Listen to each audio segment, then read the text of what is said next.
Hey, everybody, welcome to Slamfire Radio, episode 381 for November 19th, 2020. I'm one of your hosts, Kelly Lynn. I'm Adrian Michaud. And I'm Trevor. Who the hell are you? Uh, What have you done? I'm the Where have you studious been? one. I've been studying.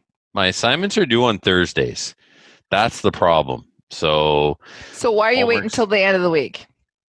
What do you mean? Why am I waiting? I don't decide when my assignments are due, Kelly.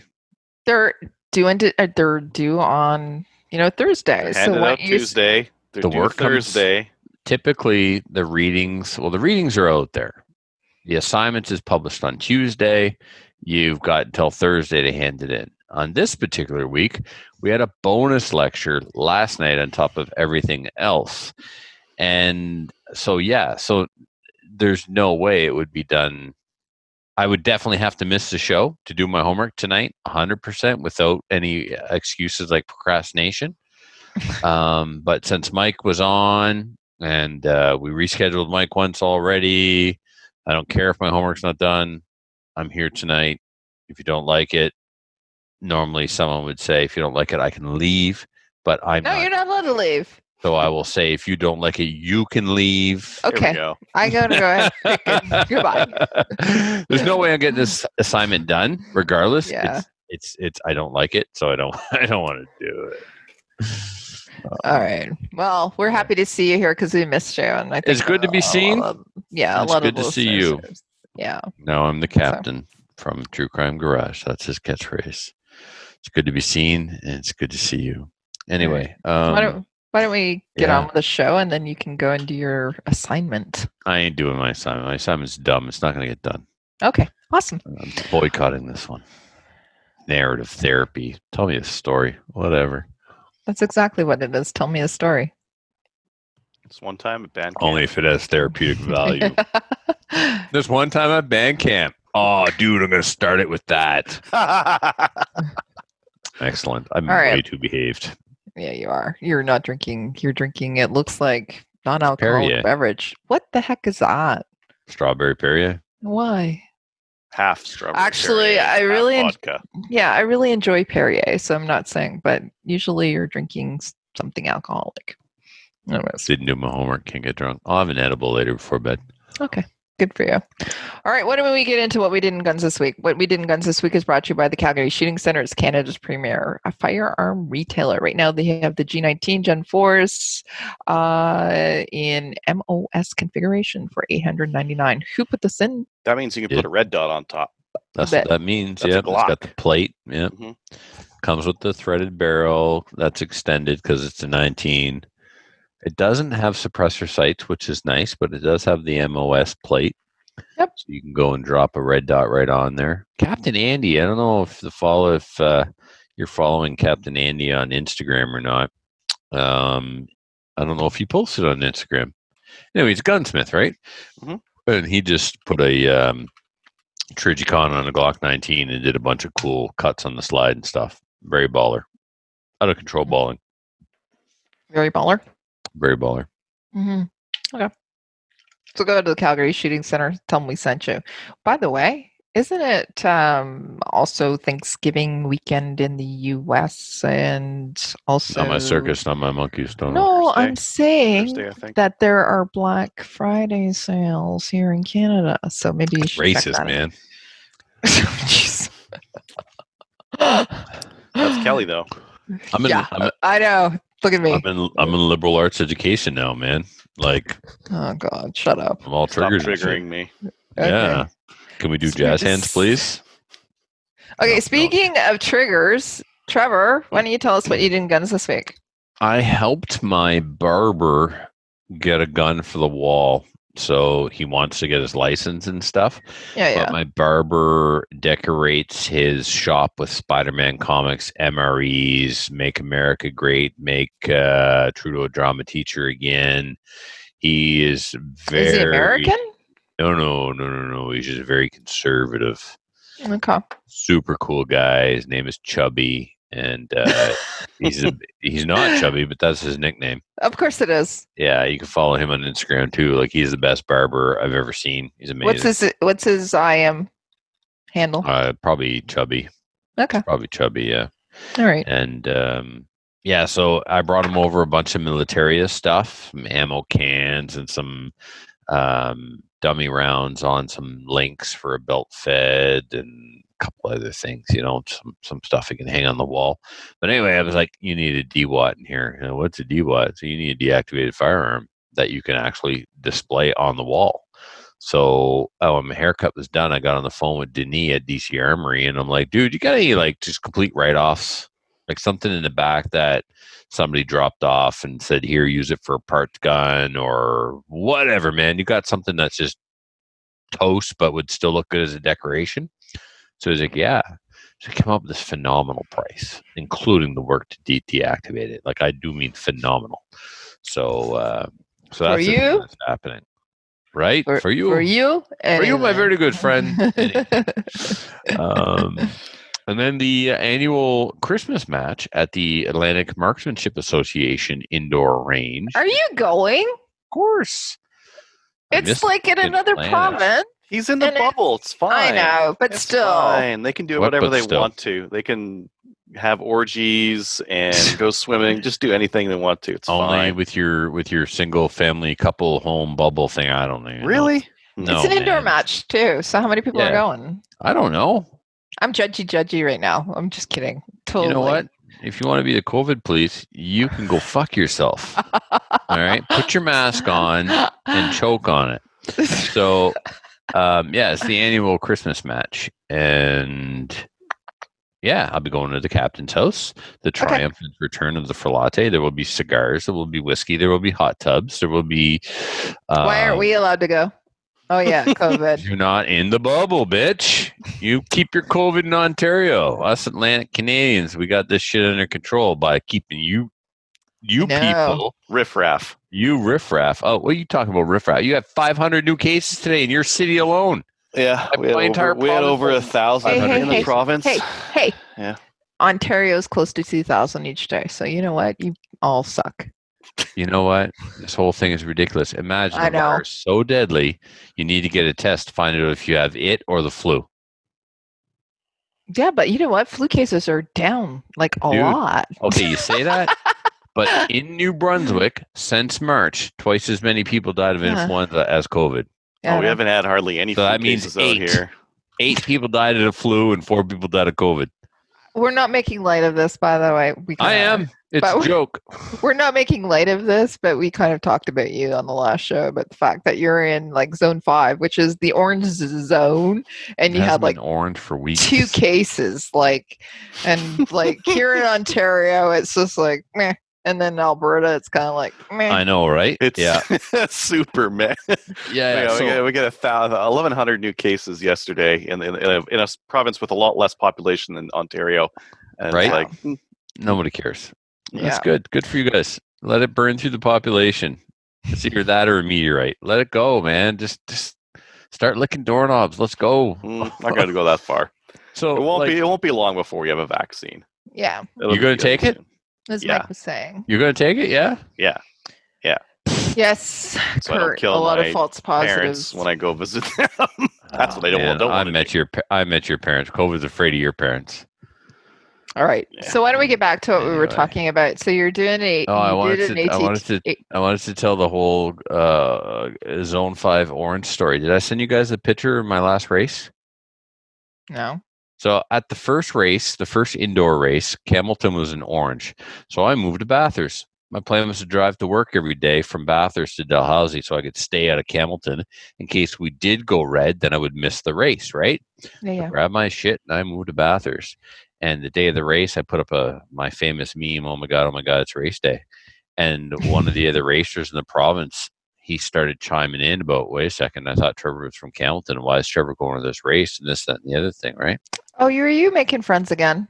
I'm making friends everywhere I go. Yeah. And so... some of the places you don't even go. I know. Just find you online, making friends. So open up our Slamfire Radio Facebook chat, and you'll see how I was dressed for the race. And if you want to post that, Adriel, feel free. So the second race, that's how I showed up. Okay. For the listeners, in a hazmat suit. I'm in a hazmat suit with a full-on gas mask. Yeah. How do you like me now? I love trolling the nerds. I do. I really do. Okay, so there's you in your hazmat suit. By the way, you need a bigger one. There's a guy beside you who's standing really close to you who is wearing a mask. And then right beside him is a guy with nothing on. Like, well, okay, he has clothes on, but he doesn't have a mask or anything. Yeah, but he's obviously 3.5 feet away. So. Okay. Yeah. It's supposed to be 2 meters, 6 feet. What? I don't have any cases down there. Who cares? There's no COVID down there. All right. Anyways. So anyway, you're going to the AMA. Yeah, going to the Christmas match. That's the only other thing I did was I applied for my ATT for the Christmas match. Okay. And the CFO in New Brunswick is awesome, and they were very helpful, correct? I got a form email that said, give us 2 weeks. Really? Yeah, pretty standard now. I thought you were on like a first name basis. Like with the CFO, I am. The CFO doesn't issue the ATTs. They do the, they got minions for that. Mm-hmm. Okay. Why 2 weeks? Why does it take 2 weeks to yes, actually we checked your records. No, it won't take 2 weeks to get it won't take 2 weeks to get my ATT. I'll probably have my ATT tomorrow or Monday. It's just calm your tits if we don't answer you in 24 hours. Yeah. Like it's one of those things they get too many assholes bother them, so now they have to answer emails that way. That's all. It wasn't like that for years. I would love to have all those people be unemployed and just use a website for this, where I just punch in my PAL number and the registration certificate number for the pistol and where I'm going to go, and it's like you're approved because we run your background check every night, and you haven't done anything weird yet. So one, I don't believe that, but two, I don't want them unemployed. I want them differently employed. But yes, sure. COVID has taught us that. My God, the world can function online. So you know what they can do? They can actually go out and be minister natural resources people that watch for poachers. Yeah, divert those funds. Yep. Hi, Mike. Sorry, Trevor. I think we're talking about something, and now we're talking about making people unemployed and what they're going to do afterwards. Yeah, get a point to this, or I don't know. Maybe you didn't. Maybe I had a point. Son of a bitch. Hunger Games Zone 5. Absolutely. May the odds be ever in your favor. Whoever said that just got on my credit card list. Or my credit card list? My Christmas card list. List of people who need to pay my credit card. You're on it. All right. That's hilarious. Hunger Games. In case you forgot, Kelly, you're the lead host. You can move us along anytime. Sorry. Usually at this point, you say, I'm done. And then you say, Adriel, what have you done in Guns this week? Hey, Adriel. Uh-huh. Skip over Kelly. Tell us what you did in Guns this week. Let's see. I went to the range on Saturday or Sunday. Sweet. I can't remember which one. I went to the range on one of those days. So why don't you just say I went to the range this weekend? I don't know. Oh my God! Do you think I rehearsed this? Do you think I wrote my script? I practiced it, and I'm like, oh, I've just broke under pressure as soon as the show started. Way to go! Yeah, I went to the range anyways. Shot my 6.5 Creedmoor just to make double sure it was on, and to check what the drop was at distance and make sure that matched up with Strelock, and it did. So, and then he realized through it was better. No, that didn't come up. No, that didn't happen. That didn't. Never occurred to you. Oh yeah.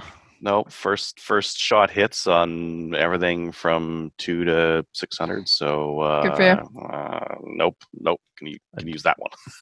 I think I'm going to use that one. I don't know. I'm going to use the 6.5 Creedmoor and then shoot my deer at 14 yards like I did 2 years ago. Well, so I'm going to bring the 6.5 Creedmoor to where there's a long shot, so to where I can get out to 600. If I shoot one as soon as you get out of the truck on the way. Maybe, but I'm also bringing my M1. I don't know if I'm going to do both. I got to pick a close range gun because there's another spot that I can go. It's only going to be close range. I don't really want to lug like a 12-pound rifle with a 6-24 scope on it. So my choices are M1 Garand with in 308 with 5-round clips, or maybe like a GR carbine with 9mm hollow points, and post that up on Instagram. And you're just doing that just to piss people off. That's what you're doing. Yeah, sure. Yeah.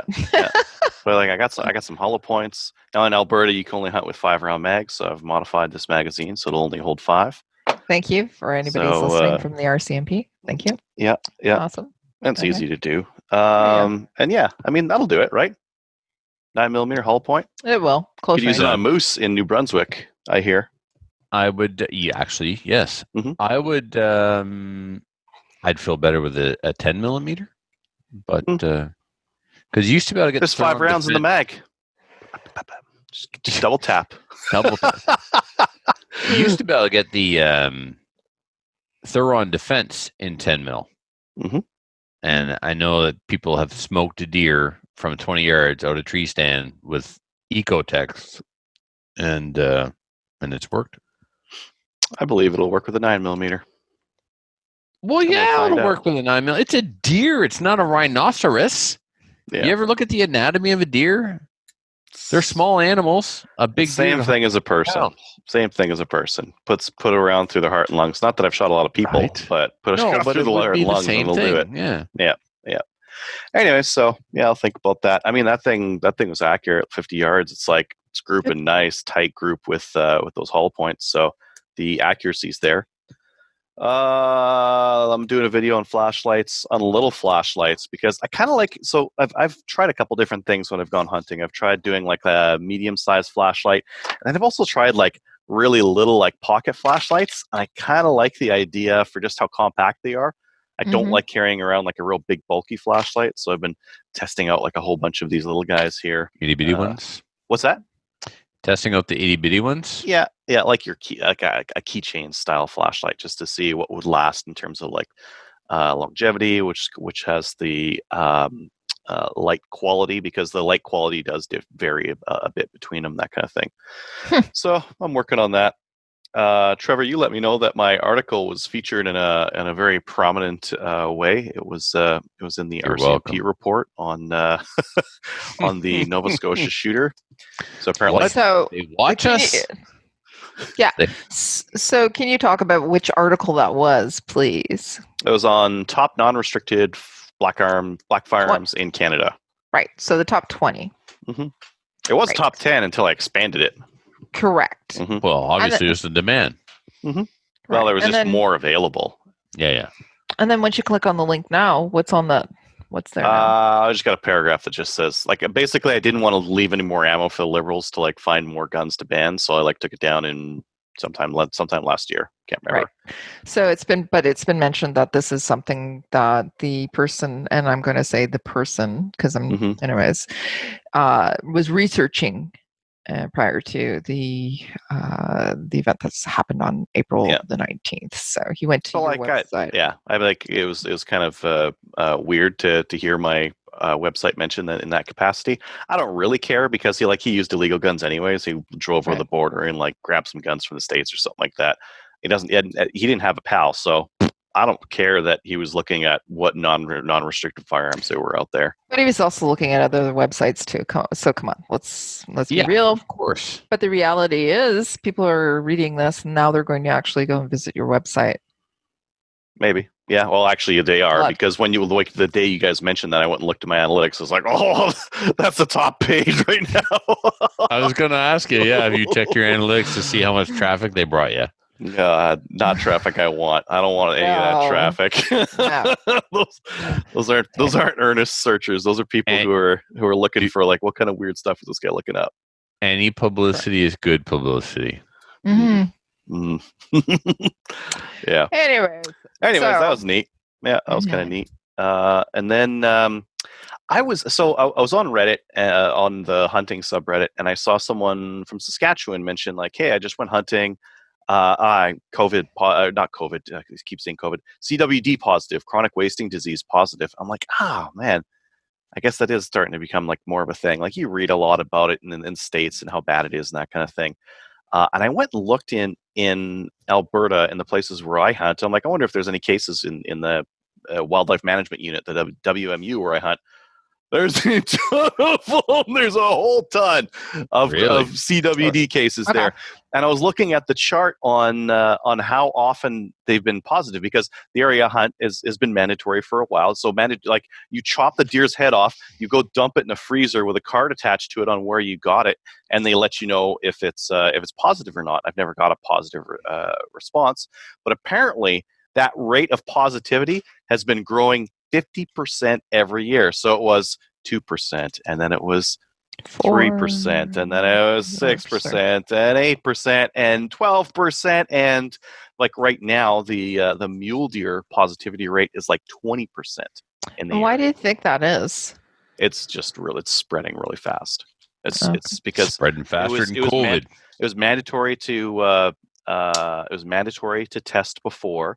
So that variable has been fixed. The only thing that's changed is how often they're positive, and it's really cranking up. So, that was it was just really interesting. And like when I was reading about it, it's a lot. It's affecting the mule deer population a lot more in the areas where I hunt.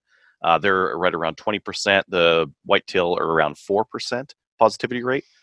And then I realized, like, oh, wait a minute. I got mule deer tags this year. My buddy got got draws. My dad got draws. Like this, like all the people I know are getting draws for mule deer. So part of me is wondering, like, oh, are they using this to help control the population and keep things light? Because if this becomes a real problem when the population's too dense, there's too many deer. They're all around each other. They're all passing the mad deer disease around to each other and passing and then spreading it all over the place, right? So I hope that's what's happening. I hope they do that for a longer period of time, because I would rather eradicate all the deer for 3 years and have no CWD, no deer COVID. Yeah, no deer COVID. Than have this slowly spread through the whole province, and then now we're stuck in a position where you go hunting and it's like, well, you might get a CWD deer, and then you got to throw all your meat out and tough titties, right? Yeah. There's no cooking it well. There's no nothing. So they had to take, like, I can't remember if it was Alberta. They test or every province, deer, like Adriel. Like I drop my head off and I wait. Areas in the eastern areas of Alberta. Okay, that's the case. You chop the head off, you dump the head off, and you wait for a response. And you shouldn't eat the meat. They've said primarily it's in the spine and the brain and that kind of thing. But if you catch it, you get the distinction of having a disease named after you, and you die. So I'm not super keen on. It's like Lou Gehrig, right? Lou Gehrig. What did he die of? Lou Gehrig's disease. How the fuck did he not see that coming? There's no Trevor Furlot disease. What? Yet. Oh, but let me tell you, one is going to be good. Yeah, it's going to be a gooder. So yeah, it's. I didn't realize how fast it was spreading. Like 50% growth every year is huge. That's an exponential growth rate that we're seeing out here. And I hope that we can get it under control. I hope that the hunters are able to help with conservation. I hope the conservationists take some drastic measures early as well, because I don't want it to end up like it looks like it's doing right now. Yeah. Mike H said that he's got his mule deer tag as well. So, yep, it's you get a tag, and you get a tag, and you get a tag. It's like Oprah. Okay, go. What? The WMU he mentioned, I'm hunting around that area, and he said it's so bad they're shooting them from helicopters. Well, I don't have a helicopter, but I'll be down there. I'll be doing my part to try to keep them under control. And Adriel, there's no way of telling just by looking at the deer. It has to be tested. With a really bad case, you might be able to tell. You might be able to tell with a really bad case, but with an early on case, not really. I mean, deer don't last that long, right? They don't last for like decades. 4 years. So, yeah. So like if the disease is really bad and it kills them in 2 or 3 years, you might not ever notice. You'll notice if you get it, because you only get 2 or 3 years left. But you might not with the deer. Yeah. So that's where I'm at with that, and then. I'm going to mention it later, but there was a Killer Seiko ammo sale, so I ordered some, and I don't need it. but I ordered it because it was like really cheap. I also ordered some 12 gauge buckshot, also because it was really cheap and not because I needed it at all. Because I never use buckshot. I'll go hunting with a shotgun. Maybe I'll use it for coyotes. I don't know. Maybe. And buckshot's one of those things that you should have, 25 rounds on hand. I've never gone hunting with buckshot. I've shot it before, just for like fun. I've shot it in I've matches. never done anything else with it. Yeah. Anyways, that's it. This weekend I'm going to go hunting. So Saturday, Sunday, Monday, Tuesday, I'm going to go hunting. Have fun. And fill your boots. Shoot some CWD deer. Fill your tags. Yeah. And do not eat the deer. Don't get the mad cow disease, Adriel. Yeah. Chronic wasting. Yeah, I think it's called don't get Adriel Michaud disease. No, don't get the gallon disease. Oh God. All right. That's how the deer got it, from gallon. They renamed it and stuff, but really it's the gallon. Okay. That's what I've been up to. How about you, Kelly? Okay, so last weekend was our Gunny Girl Calendar Executive Admin Team Getaway Weekend. It was fantastic. So that means... What a fancy word for pajama party, pillow fight, wine. Exactly. Box wine. Yeah, box wine. Box wine. We brought wine on of course you did. Friday, and we had to go get more on Saturday because we ran out. Anyway. Oh man, everyone was surprised. And we had half of Kelly's pickup truck full of wood, and we got through it in the weekend too. So we had big bonfires, we were drinking wine, and we had such a great weekend to decompress. So as I said, so it was the executive weekend. So it was Tracy Wilson, Tamara, and it was also the two Kellys. So we rented out a cottage and just had a really, really good time. We went for a hike on a mountain, and then we also talked shit about people, and that's about it. That's what we do, right? And drink wine. No, we didn't talk shit about people. We made plans. Anyways, Gunny Girl Calendar is actually in the store now. So if you want to get a copy of it, you can go to the CCFR website and purchase it. And if you do purchase it, what you're doing is you're putting money back into the women's program because it's a sponsored calendar. All the money that we raise, it's a fundraiser. So all the money that we do raise, all 100% goes back into the women's programs, and we can actually sponsor events across the country and get more women into shooting. So go and buy a calendar. That being said, all of my co-hosts will be getting a calendar this year because you know what? You have the best co-host ever. Because you're the best. Yes, that's right. And I appreciate getting it every time. You're welcome. Okay. And one other side note with respect to that. Some people have been trying to register the calendar and the calendar numbers that are on the back of it. You do get a unique code. And yes, each calendar is a raffle ticket, but you're not able to register it until January 1st. And the reason is because the people who have the 2020 calendar still have a valid calendar for up until December. And therefore, they are eligible for the draws, right? So January 1 is when we start the new draws for the 2021 calendar. So you can register on January 1st or anytime after that. So just, wait until then. The other thing that we actually were able to do is we were able to arrange some signings for our Gunny Girls, and we're going to be doing a trip down to London area. So December 5th, we're going to be going to Select Shooting Supplies, and we're also going to be going to Bullseye North. And then on December 12th, we're going to be going to SFRC, and we're going to be doing a signing there. So if you actually have a calendar, come and see us at those places, and you can have our Gunny Girls sign it, or you can purchase calendars. We'll have them available at those locations, and you can actually purchase a calendar there and have them sign it as well. It's Wednesday night, skeet night. Guess what? It was a no-go. The high house was not working. So because we have to shoot under the lights, there's only one section that actually has lights. So the high house was not working. So instead of shooting skeet, Kelly and I went for coffee instead. So next week. That's unfortunate. Yeah, next week we're gonna shot the shit instead. Yeah. So they actually did fix it. We got emails about it, and there's a whole bunch of stuff going on. So they fix the high house. And they let us know that, but there was also stuff about the election. So I voted in the AGM election. We're doing it electronically. I was able to do that today, and that's about it. And I was talking to people about people were sending me stuff about ammo, 28 gauge. Thanks for looking out for me, by the way, everybody, and sending me all that stuff. And then also for Adriel as well. So anyways, lots of deals happening. And that's about it. Let's talk about upcoming events. Upcoming events is sponsored by Telos Alpha. Telos Alpha is a Canadian digital agency that works exclusively with Firearms Vertical. They help with business processes, strategic planning, website e-commerce, and battling the stigma the industry carries with banks, merchant processors, and social media.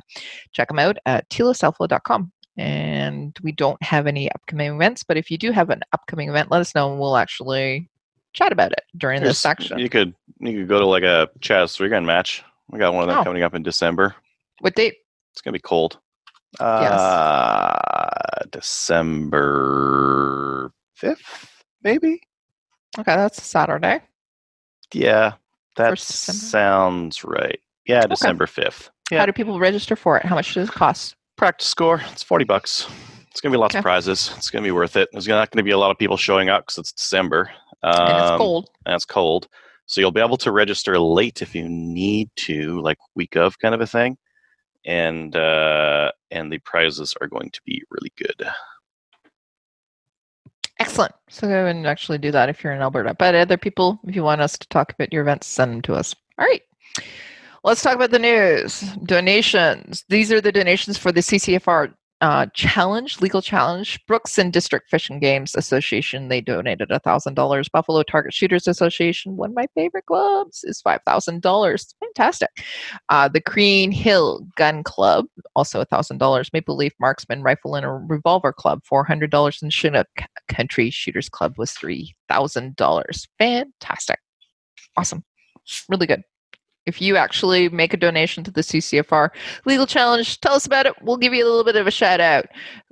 News. Anything in the news? I put this in here, but you already talked about this, Adriel. So anything else? Did I? I was mentioning an article. Yeah. You were mentioned. The Honey Gear guy was mentioned in an article. Mm-hmm. You're to blame, by the way. I'm now putting it all on you. Okay. It was me. I gotta think like the cops would have went to that site, and now I'm in some like report, and I'm on some other list now. Yeah, you're on a list. Yeah. You just what you I was need. probably already on that list. Now I'm on it again. And right under it is your bio: Slamfire Radio, Project Maple Seed. I'm going awesome, great. Yeah. Anyways, yeah. But anyways, Just wait till they launch the Mr. Big operation on you. down. I don't know what that is. Is that like some Sex in the City thing or? No. Okay, the fact that you know that is a reference to Sex in the City is just a little like frightening. awesome. I'm redeemed for drinking Perrier. Yeah. Thank you. Okay. Anyways, let's move on. Bolt. I It's been know. 13 seconds since I fumbled my words. Quick, let's move on so I can do it again. Okay. Bolt Action Coffee. Slamfire is now the brand ambassador for Bolt Action Coffee. The coffee is roasted in small batches, and quite honestly, some of the best coffee that you can get your hands on. Send it to your house by going to boltaction.com Or my house. and use the discount code SLAMFIRE. Yeah. Anyways, go and All drink caps. some of it. It's really good stuff. All right. New gun stuff. Hey, Adriel, time to wake up. Huh? You're up. Huh? I'm up. You're up. Wanstalls just got their Wanstalls? Wanstalls. Yeah, no, you said it correctly, but I heard Wan. Sorry. Wanstalls just got their Taxol shipment in. So if you're looking for some Gucci 1022 stuff, which some people in our chat are, they've got it. And what else do we got here? Oh yeah, so Seiko. Hey, you want to talk about Seiko? Sacco ammo. You can get $20 off a box right now. So if you look, and Seiko has some ammo that's right around the $30, $32 a box mark. So you can get that ammo for pretty darn cheap. So I can't remember if I ordered a bunch of 308 or 6.5 Creedmoor. I forgot already because I don't need either. But I ordered it anyways because it was cheap. And that rebate is good. $20 off. That's a good rebate. So definitely look at that. And then the other one that I noticed that is also a really good deal is Wolverine has the Optics Ready Shadow 2s for $11.19. So $1,120. That's a good price.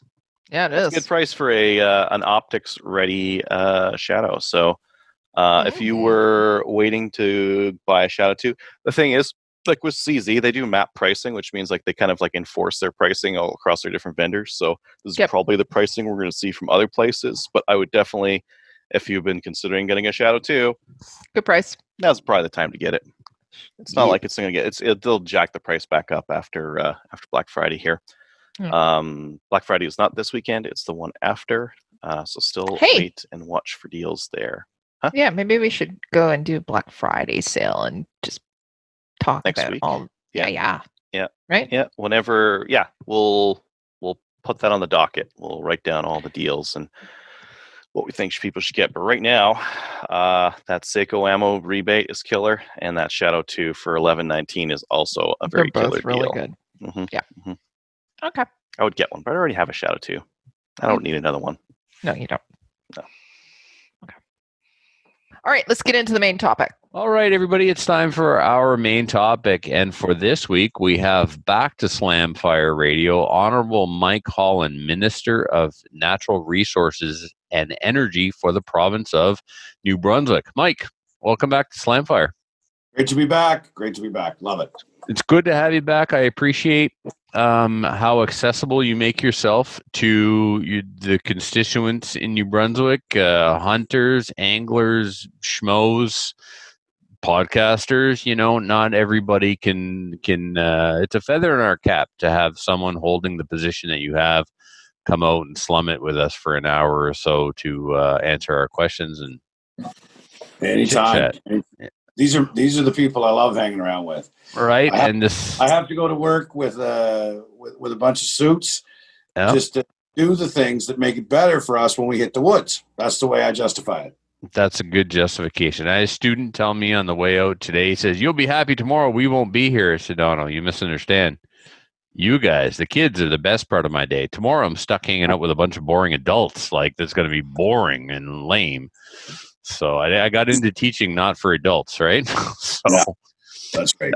Okay, so Mike, what I'd like to do is you finished your first term and then were reelected. When was the election? The election was not all that long ago. No, it was September 14th. September 14th. There you go. So you were reelected, and congratulations again on that. Let's talk about what you accomplished in your first term and your goals for the second term. So let's go back. We talked about, at the time you were here, the first go around, you had already accomplished quite a few things, and we're talking about stuff that got absolutely no media attention because it didn't fit any kind of narrative, but was really important for the future of the province. So you accomplished some stuff already, but let's go back. Let's revisit all. Tell us what you got done leading up to last time you were here, or just within your first mandate. What goals did you set out to accomplish, and what did you get done? Well, when we came on board, it was 2018, so it was only 2 years.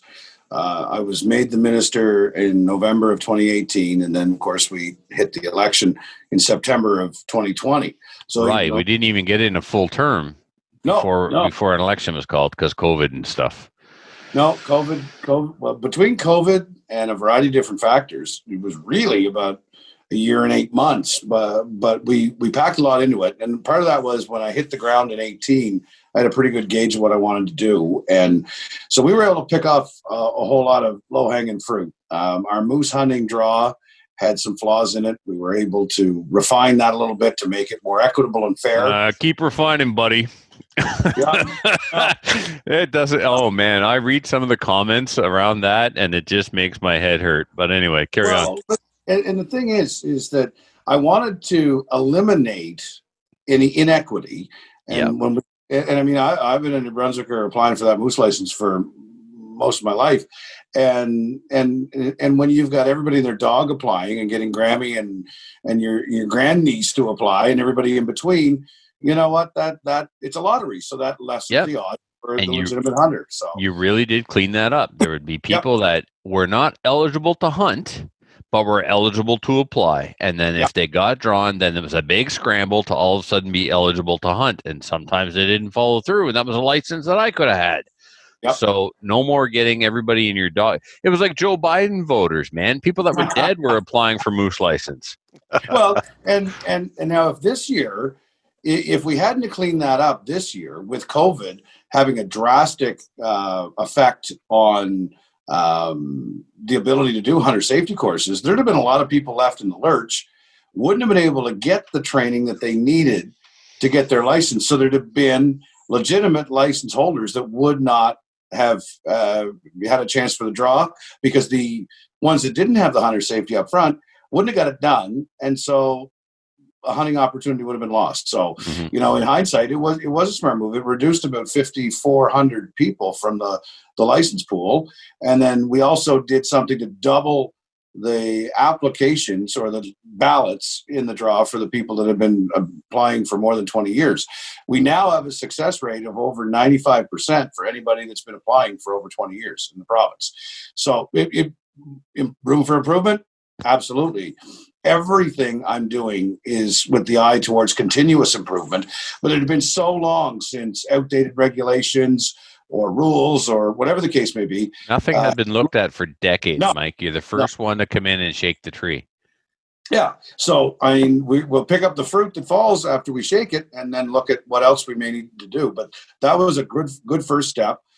We had a major boost by expanding Sunday hunting throughout the entire fall season. From the Sunday after Thanksgiving until December 31st, we opened up the Sundays. We'd only had 3 open prior to that, but now all of those Sundays are open until the end of the calendar year. We had the deer season. So go ahead. Tell us about some of the debate that happened in the legislature.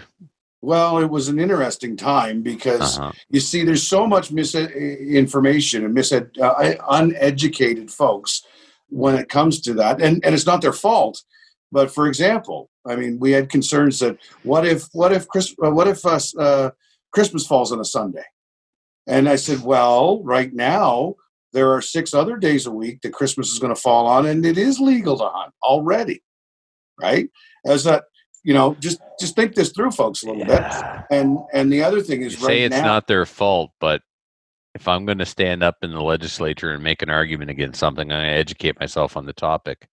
I would, because otherwise I'll be picked apart too easily, like they were. But anyway. Yep. And I mean, the other thing was, for 10 years prior, the 3 Sundays of deer season were already open for hunting anyway. So that was a big game season in the fall, and the most part of this expansion allows our waterfowl hunters and our small game hunters the opportunity, where a guy or a gal that works 5 or sometimes 6 days a week can now take their kids out, or gets a chance to go for a walk in the woods, or set up the duck blind on that day. And the truth of the matter is, for the 10 years that we had the 3 Sundays, there was not injury or incident. So at the end of the day, there were a number of concerns, but we did a pretty good job disassembling all of them. And we stood by the fact that, responsible, legal, and ethical hunters are who we are promoting here in this province. And as a result, in the event that there's anybody that breaks the law, I don't care what day of the week it is, we're going to go after them.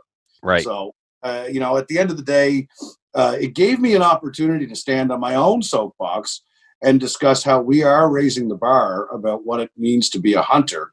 And it's not somebody half drunk shooting out the window after dark. That's the stereotype. But the truth of the matter is, we're conservationists, and we are going to work towards efforts that see more animals born than die, actually. And this is just one more opportunity. And there's still 40 Sundays in the calendar year that those that don't want to share the woods with hunters still can. And when you looked at it in the light of the common sense and the actual small piece of the calendar that takes up, it went ahead I'm quite pleased with it. And we had a great season. I can't tell you the amount of pictures I would get on Sunday from somebody with their kid's first partridge, or, I couldn't get in and I finally got this deer on a Sunday or whatever the case may be. Man, I'll tell you, makes me feel pretty good. My first deer was very early on in the nuisance tag program, and the first Sunday we were allowed to hunt was when I tagged my first deer. First person I showed it to was Rod. I drove straight over and said, look what I got. Yeah. And then he said, it's great. You want to remember to tag it? I was like, oh, yeah. Yeah. So speaking of tagging, we did a phone. COVID inspired it, but it had been something that I wanted to get piloted. But we did a phone-in bear registration this year for the spring black bear. And that went incredibly well. And we're going to now take that and expand it so that ultimately we'll move into an online registration system for big game animals. Nova Scotia is doing online, aren't they? Yeah. Yep, they are. And I mean, it's 2020. Makes too much sense. It's 2020. I mean, right. You can do everything in the world from this. Why not have the ability to register your animal? Wow. So, I wonder if Ottawa is listening and they'll allow us to renew our firearms license like adults online as well. Like so many things. You're so right when you talk about that, because now I'm kind of bleeding into some of the stuff we want to do, but I want to turn all of our big game registration into online. We're working on that now. COVID proved that it can be done.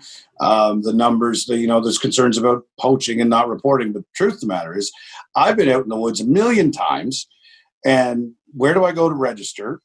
Maybe it's hot and I want to get this thing quartered up or whatever the case may be. So, it's moving in the right direction. And the other thing is this is of course technical and beyond my understanding, but I want to take our outdoors cards. They have magnetic strips on the back of them. They're easily impregnable with all of our information. And instead of running around with a pocket full of this or a pocket full of that, it is 2020 and it's time to swipe the card. These are the licenses you have. Congratulations. Yeah. So I guess that goes into the things that we have targeted. We eliminated the fee for minors hunting licenses. Which is, Sunday hunting, minors hunting licenses. It's all about creating more real estate to bring that next generation into the woods and our hunting heritage. I just welcomed a grandson a few days ago. Congratulations. I know. Everybody thinks that you're way too young to have a grandkid, but the truth of the matter is he came, and I've talked for years about the generation that's to come and hasn't been born yet. And when you're sitting there looking at this little baby, I'm thinking, this is exactly who I've been talking about. This is that next generation. And so I really am inspired now to keep this moving, because in my own family, I now have that next generation. And if I can see that history shows that this work created an opportunity that he's going to benefit from it, so be it. It might not hurt that his middle name is Hunter. I lobbied for his first name, but I got stuck with second name. That's okay. Oh, well. So we got rid of the minors hunting licenses. We opened up 77 new lakes for ice fishing, and then did something else as well. When you buy your fishing license in New Brunswick, you had to buy a fishing license, but then in the winter you'd have to buy an ice fishing license. So we eliminated that. For the same price, you get your fishing license and you get your ice fishing license included with that. So you buy one license all year long. I'm hoping that'll bring more people out. I started an ice fishing days where we were doing free ice fishing, no license required. And then I just rolled it into the ice fishing license becomes part of your license. And we just opened up 70 some new lakes. So I'm looking forward to this winter, seeing what kind of an impact that's going to have. And then the biggest wasn't a thing when I was growing up. No. And at the end of the day, if we create one more opportunity, somebody puts down a smartphone and grabs an ice auger or a trigger stick or whatever the case may be, I think we're doing our job. But the biggest thing that we did was we introduced the initiative to double the protected and conserved area in the province of New Brunswick. See, forestry is under my mandate. I always say I'm responsible to save the trees and to cut the trees. So that puts you in a weird spot sometimes because, you've got to create a balance. And I've always said that for years, forestry in New Brunswick focused heavily on the cutting of the tree side. And I mean, it's an industry in New Brunswick that employs over 20,000 people and that creates almost $2 billion in GDP. It's very valuable to the province of New Brunswick. But I always felt like conservation and forestry initiatives can all live under the same roof. We just have to find balance. And so I was very proud of being able to take and double the conservation area in the province of New Brunswick. Now, there was a lot of people involved in that. Our federal government was a huge benefit to that because they had a program involved. I guess it landed on my desk and I could have mothballed it or went with it. And I said, make this happen, because it's the equivalent of 19 Fundy National Parks that we're going to be putting into conservation space here in the province. It's the largest conservation initiative that we've ever done in the province. To give you a little bit of context, anybody that's been around New Brunswick for a while knows that 6-7 years ago, we entered into some forestry agreements that reduced our protected areas by 5%. I don't like seeing the number going in the opposite direction. What this is going to do is it's going to bring us from the 23% of conservation area, not to the 28% that it was, but we're going to hit 30%. For the first time ever, we're moving conserved and protected areas up beyond levels that they've been in a long, long time. We're doing it with the right partners too. The conservation partners, our First Nations. We're doing it with people that know what good conserved and protected land should be, not just land that's not good for forestry. And as a result, we're going to get connected habitat. and when we do this, what is the reason why wildlife populations decline? They don't have habitat. Yeah. You can't habitat. Go in, cut down all the hardwood, spray the area so that no hardwood grows back, and expect deer to flourish in your province. No food, no deer. It's the reason why our deer numbers are dwindling and mostly found on private property where Irvings and others can't cut. But now, and this is going to be rolled out, and we're continuing. COVID slowed us down a little bit, but we kept working through it. And throughout 2021, we're going to be announcing hundreds of thousands of hectares, not acres, hectares of provincial footprint that is going to be put into Class 2 protected natural areas, which allows us to hunt and recreate and hike and enjoy it. But that's a lot of food back in the fridge for our wildlife. And it offsets the fact that, we have a forestry industry and we do cut trees. But what I'm doing is I'm taking the smallest possible area and getting the most amount of wood out of it for the forestry company, and then reclaiming what we're dealing with as far as the rest of the land base. And we're going to be dealing with over 85% of the land base of Crown that we can use for diverse methods other than simply plantation forestry, 85%. And to give you some, I guess, tangible numbers on that, for every 50 hectares that are cut, 40,000 of them will grow back naturally, regenerate in that browse that creates that habitat, cover, and food. So, so now what I'm going to do is that's a pretty significant initiative. I can't take the credit for that. I'm just the guy that said, make it happen. So I'm very pleased that there are a number of partners that are working on that. But I did go to my department and say, okay, now we're doing something historic here. I do not want just to hear what our deer numbers are every year. I want you to look at all of this land that we're putting into conservation. And I now want you to calculate that based on this new and naturally regenerating forest landscape, what the deer populations will be in 1 year, 5 years, and 20 years. And the reason why I'm doing that is so that they're held accountable to work with our conservation partners to actually know what our deer.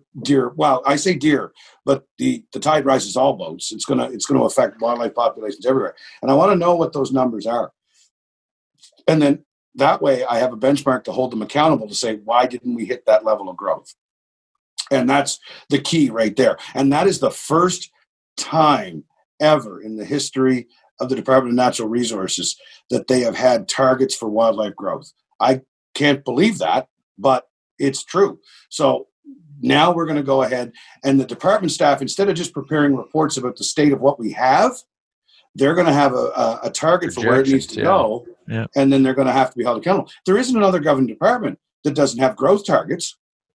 So what's our resource? Wildlife.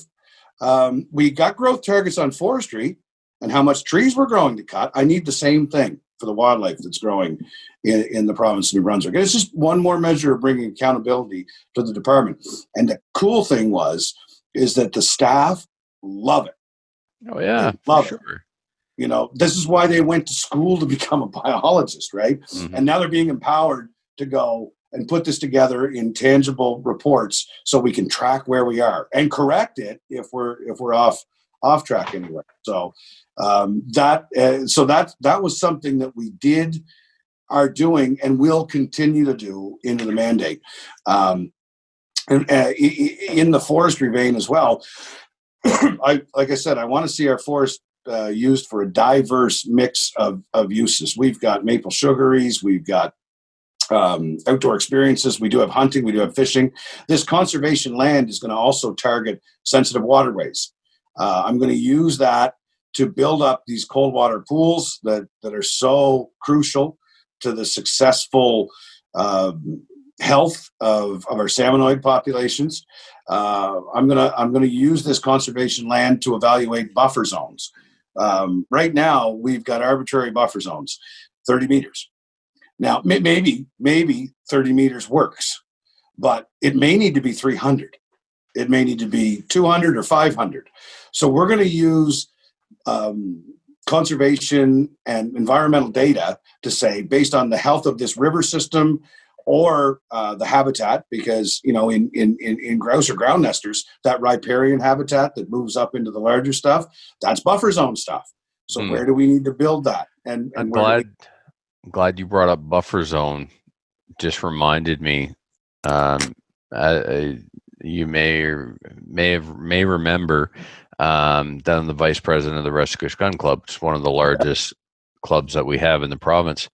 There's a forestry company that next year, the year that we're hosting the Canadian Nationals for IPSC shooting, is going to be cutting all the wood around the club right up to the property line. No buffer. Going to come right onto our line. Now, I would suggest, now this is a one-off situation, but I'm telling people all over the province, if you experience something like that, bring that issue to my attention. And that's a lot of work, and I get a lot of requests on that. And some we can fix, some we can't. But we need to address that and say, we would like to continue to have that cover for a variety of different reasons. It could be habitat, or it could be viewscapes, or it could be a variety of different things. I mean, it's an operating range. Like, we'd like to keep as much wind off of it as possible. So a little bit of buffer of trees plus, I mean, the way our ranges are not templated like the federal. We have our own range safety standard in New Brunswick. There are danger ranges, no danger ranges. We're a no danger range. Our berms are higher and the angles are different because no round is theoretically supposed to ever leave the property. Yes. Now, that's when people are doing what they're supposed to do. Yeah. Someone decides to shoot at an angle other than directly at the backstop because they're sitting here and they place their target there, and one of us isn't there to catch them. These people exist on all ranges across country, and he lobs one off the property. There aren't even any trees anymore to stop it, right? No. Well, not to mention the fact that these are run by volunteers for the most part. Like the money that we spend at our fishing game dinners or our draws and our raffles, those are volunteer run. This is hard-earned money that goes into maintaining these ranges. And if you take away the wind block, those berms wind up degrading over time, and they have to be repaired because you have to meet the standards. Yeah. And we're taking money out of hard-working volunteers' pockets when we do it. So Yeah, you can't leave a buffer around. Really, you need to cut every tree right up to the line. Come on. No, and that's something else that I'm trying to embark upon an education and an educational tour. I actually, when I took the job in not when I took the job, but I got a vehicle in 2019, and I now have 97,000 kilometers on it. Yeah, because I was touring the province. And I was going to fishing game clubs, and I was going to groups, and I was sitting there talking, and just basically no agenda, just what do you want to know? Yeah. And so we talked a lot, and a lot of times there's forestry and how it operates is confusing to a lot of folks. And somebody told me one time, forestry is not rocket science; it's a lot more complex. And the truth of the matter is, there's a lot of education that we need, and I need to explain to people what our forestry agreements are and how they were put in place, and they're binding agreements. So I have to work now to, within that framework, ensure that those agreements are met, but we balance it with an eye towards conservation. And it's not an easy job, but I'll tell you, when you do that, and with this conservation work, when you see a 700 hectare piece of land or a 500 acre piece of land, and it's just in a key spot, and it's going to connect two other pieces of habitat, and you can now say that's protected, it's like, that's the stuff that's going to yield results. You know what? Not tomorrow. But you're not going to go shoot a Boone and Crockett deer from there next year or 5 years from now. But like I said, we're building a vision for the future on our land, and I think that we can be. I think that we can. We're on the right path with that. So what COVID, of course, complicates that, but this is a great opportunity as well to be able to do that and talk about things and answer questions and be transparent about it, so that we can make sure that our community is educated and equipped and ready to help me, because everybody that joins this, and I can point back to everybody that becomes an obstacle to me, and I'm not talking about anybody in particular, but when I'm trying to do something and it's just Mike doing it, well, that's fine. But when I can point over my shoulder and say I am representing this fraternity or sorority of camo, and I'm not alone, that helps. That helps a heck of a lot. So that's absolutely. That's why I love coming on stuff like this. So we're going to continue on that work. I'm really, really happy that I got put back in the position, because I can take off where we left off. And so all of those other initiatives are going to continue. I do have a bill that I'm going to put forward that's going to go in and clean up a ton of outdated rules and regulations. I am looking at stuff like, when I say I'm looking at it, I am literally looking at it, and it's not a done deal or anything like that, but I'm looking at stuff like the ability to sit in my tree stand and have my hunter orange hung behind me instead of wearing it, or adding in blaze orange camo so that it breaks up my shape, just stuff that we talk about at the camp. All of those, stuff that the other places have been doing for 2 decades. Yep. Nothing was changed here because there was no minister put in the position who had any interest or knowledge or desire to change. So that's good. Yep. Continuing with the simplified harvest regulations on calibers. I was going to ask you about that. I'm not sure where we were with that. We probably talked about it last time. I can shoot a moose with any center fire caliber according to our current regulations, even all the way down to a 22 Hornet. That's technically on paper legal, but during coyote season, I can't shoot one with a 308. Yeah, or a 243 or a 2506. Right. So that's a regulation that I'm looking at now. I mean, I don't know if I would grab a 300 Win Mag and go out and shoot groundhogs. But if you wanted to, you should be able to.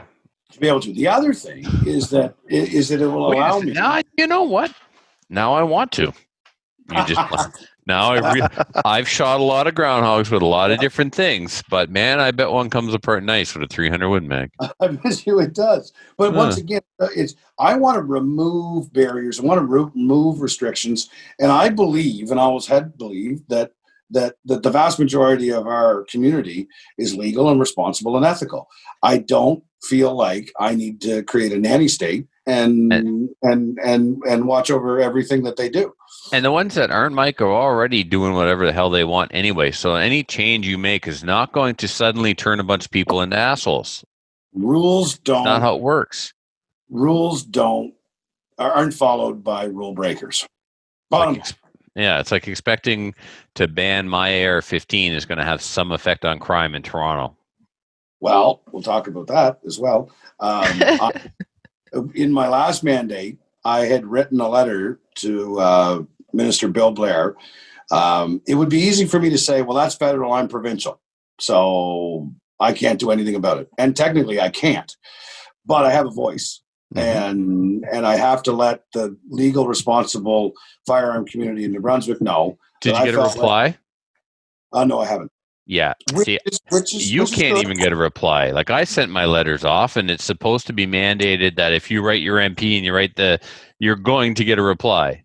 Well, but the good news is, by not getting a reply, it will inspire me and then allow me to do a follow-up letter indicating that I haven't heard about this and I am going to continue to reach out until I do hear about it. Now, I'm respectful, of course, and I understand as a legislator that things are certainly complex, but I talked about this in its base elements and forms that I, as well as everybody in my community, will throw the book at a criminal without hesitation. But I'm very reticent to make criminals my community criminals. Yeah, exactly. Thank you.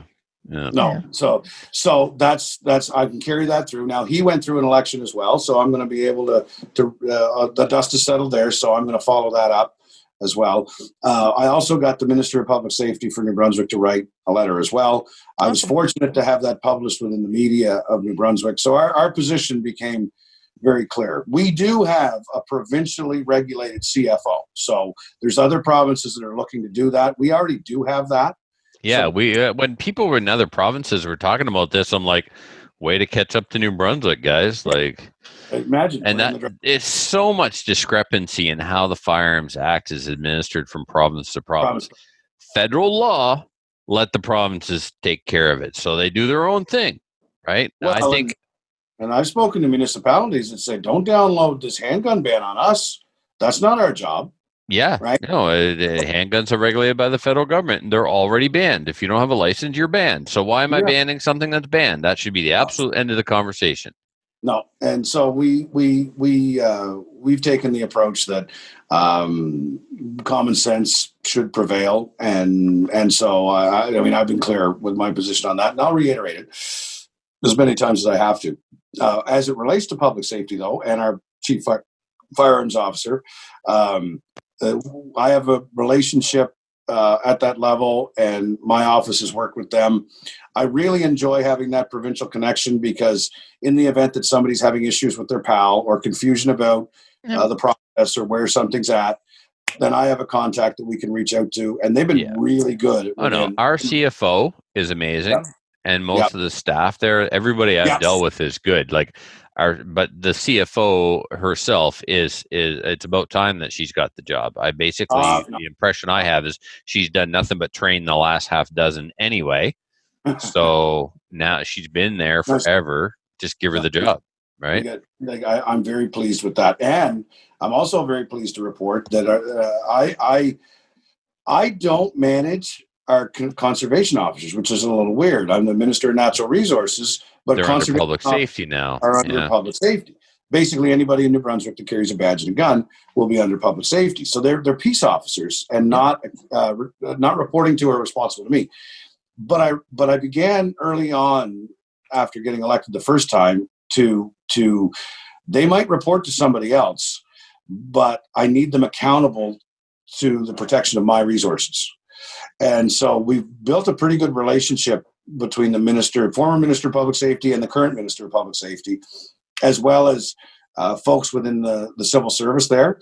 And I've told them, I said, well, I first started saying, I want my Rangers back in DNR. But then I realized they've got a system there, and that's fine.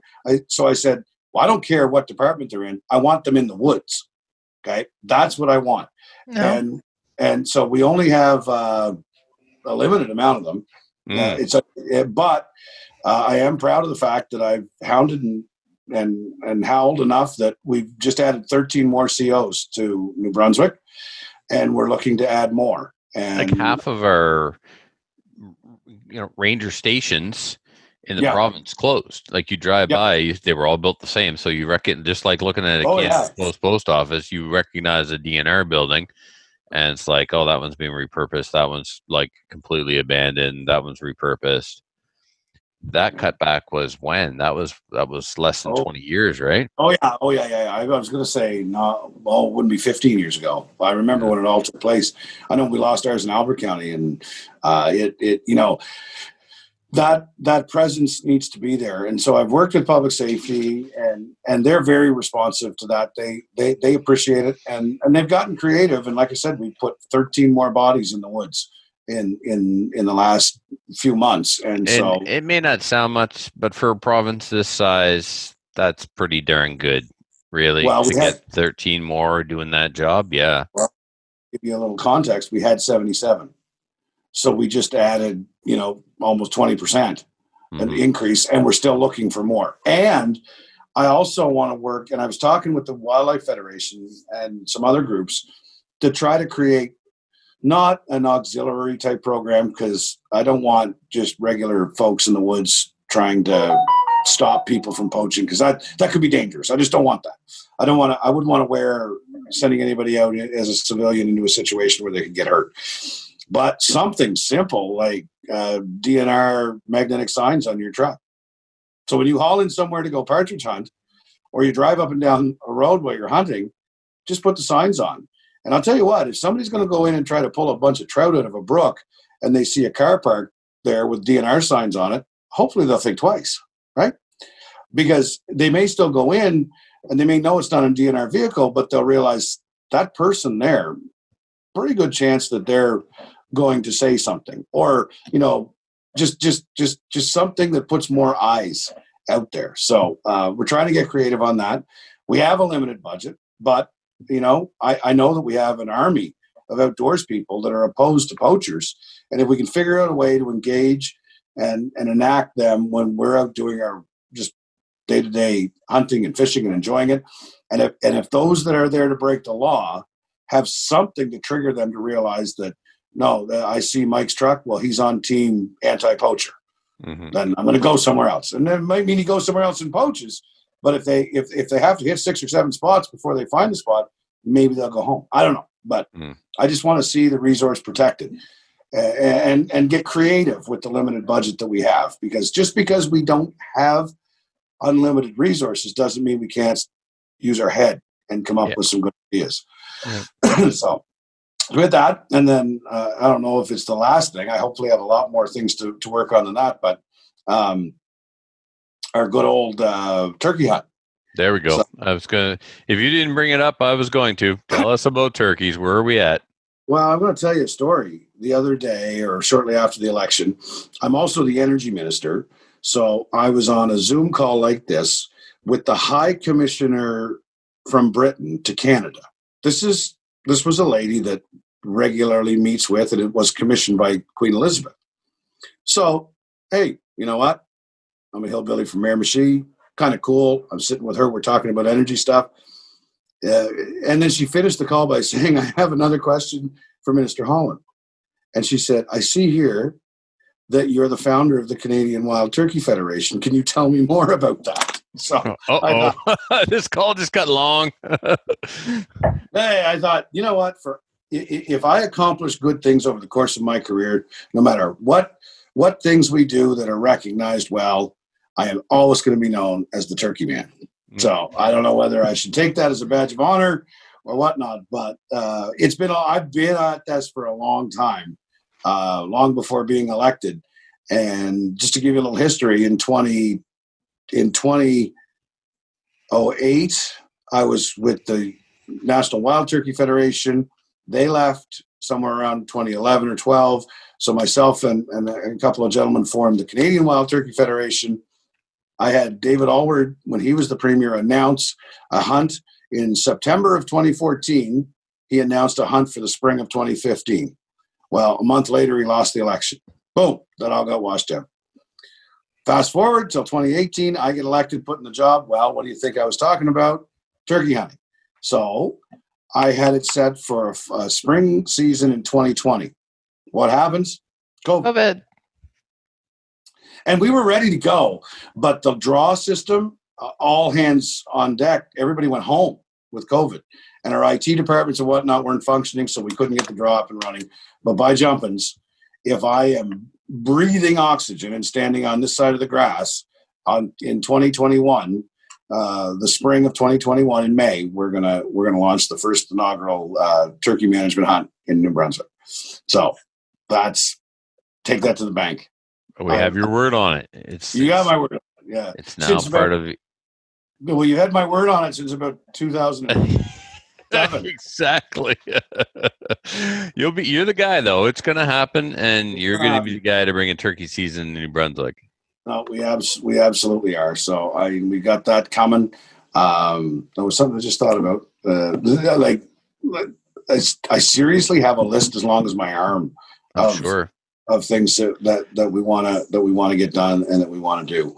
I'm not done with turkeys, though. Oh, go ahead. Oh, go ahead then. We'll talk about turkeys. Okay, so I'm looking for some details. Will it be an application by zone, by your tag? Are you only going to be able to take like a gobbler? Okay, how's that going to work? We're going to use the exact same model that Maine embarked upon in 1984 when they started. It was a draw. In this situation, I don't know what the zones are by number off the top of my head, but it's Charlotte County, Carleton County, up in like Victoria County. So either Potato Belt or Bible Belt. Yep. And now the Turkey Belt. Turkey Belt, in through Minto and Chipman as well. There's a significant population there. So whatever those zones are, I don't know off the top of my head. Sure. But you'll apply for the draw, 400 tags. And we feel like the population, it's significant and growing continually. I said this a decade ago. I said, stick your head in the sand and do nothing about this. This is not going away. And now we have a situation where in some cases we're dealing with nuisance situations. They're pecking their reflection in your car paint or, pooping on your deck or, agriculture has some concerns about crops and stuff like that. So we're targeting the areas where the populations need to be thinned. And the draw will be for the spring. It's going to be a 2-week season, I think. 2 or 3. We haven't landed 100% yet. But that's what I'm thinking. And it'll be bearded bird only. The reason why I say that is because some hens, you get some antlered does, you'll also have some bearded hens. Mm-hmm. So you have to see a visible beard in order to be able to harvest the bird. And, archery? Yeah, 100%. Good luck, though. Oh, yeah. It's you want to make how do you make something that's already incredibly harder? Yeah, do it with a bow. Yeah. Oh, I drug the bow out a few times and then just said, we're heading to 12 Gaugeville here for sure. Yeah. Awesome. And then they still made me look like a fool with a 12 gauge sitting there. So and this will help. It'll disperse them from these more concentrated urban areas. They haven't had hunting pressure in New Brunswick. So that's right. Yeah. Few shots fired over the tail feathers, and you're going to see them get very wary and kind of spread out and get away from these areas where they're causing a problem. And let me tell you, harvest one, hooked. You're hooked. It becomes. I did it as a bucket list, and it became an obsession. I've traveled all over hunting them myself. And then the other thing it represents is that if we can manage it and develop it and grow this, all right. Oh yeah, that's what I want to talk about. Imagine a spring combo turkey bear hunt. Yeah, man. The outfitters are going to be just loving it. Well, there's not like that's unique to North America. I mean, we could be in Vegas at the SCI convention selling something that you can't get anywhere else. Right? You're starting to talk into thousands of dollars that people are going to pay. For sure. Yeah. Right? Which we brings already me, have a ton of American hunters coming for black bear. well, we did. Yeah, well, never. Yeah. Right. And I asked my doctor how long COVID was going to last. He said, "What am I, a politician? I don't know." Hey, listen, I sit in those rooms too, and it gets frustrating. But we did. We know there's talk about vaccines being available within 100 days. So yeah, you first, pal. You get one. Let me know all about it. I think it needs to be in the zone 5 over there, Trevor. And yeah, you got to put it where it's high risk. Hey, high risk. No, Moncton is orange today, not Campbellton. But I noticed they're a new orange. There's Campbellton orange and there's Moncton orange. You're orange, but everything's still open. Well, today I live in zone 1, so okay. Like what's going on here? Because there was no. Excuse me. There was no. The hospitals don't have anybody. Like there's nobody in hospital, and the transmissions were traceable. So it's like, what's the orange? But what happened in our zone was that if the cases double in a certain period of days, that's a trigger to go back. So although it's very much under control, that triggered the need to go back to orange. But it's a modified orange where life will still go on. So, but when it comes to the outfitters, they were dealt catastrophic blows, and for sure. And I've got like if we can evolve a turkey hunt, bear hunt. But one of the things that we're doing is, well, actually, I don't think I can say it because it's just working its through the system there now. But I take back those on another time. Well, I'd love to. I'd actually love to do an outfitter segment because I am planning on being able to come out with a plan that addresses some of the cash flow shortfalls that they're going to have. The outfitting business, my good God, Ottawa shoveled money out a window like there was no tomorrow. And I mean, we need to make investments. I'm not criticizing that, but I am saying that our outfitting and guide business fell through those cracks. And it's a legitimate business that's a part of our economy in New Brunswick. It's $1 billion piece of the Canadian GDP, and I'm looking to make it a massive part of the New Brunswick GDP. And they fell through the cracks and they're at risk. So knowing that we as a province don't have an unlimited bag of money, we are we can only piss away so much of Alberta's money. Oh, listen, we could have a whole economic. Another time. But the truth of the matter is somebody's got to pay the bill. And we have taken the approach when we came into government in 2018, we needed to be fiscally responsible. And that's a tenet of who we are. It's a piece of our DNA. So I am not going to shovel money in a window. But back again, nothing stopped me from using our head. And we've come up with some very creative means to be able to directly or indirectly feed cash flow benefits to the outfitter segment. And I'm bound by some stuff. It's got to go through systems and post and all that. No problem. But if there's outfitters and guides that are there, this is something that's kept me up at night. But I think we are circling the runway for some solutions because it doesn't look good in the near future for that American border to open up. And our black bear and our moose, those are very crucial segments of that American hunters. So that being the case, though, we're on track to do some stuff that will recognize the fact that they are valuable to the New Brunswick economy. So excellent. Okay, well, Mike, let's wrap up with your hunting. Wrap up. We're just getting started. Oh, yeah. Unfortunately, there's more to the show than the Mike Holland segment. That's why you got to come back. You can't burn it all up in one show. Yeah, I got 4 more years for sure. Yeah, exactly. So let's we talk a lot of hunting. Let's hear about what you've been able to get done in these crazy times for your personal hunting. Well, I actually did a fair amount of fill in the freezer this year, and it just kind of just happened by accident. I don't apply for a moose tag in New Brunswick just simply because the moment I got drawn, it would be a rigged racket, right? I get it, but I would. But anyway. But COVID COVID affected outfitters not just in New Brunswick, and and outfitters all throughout the region were Yeah, so struggling.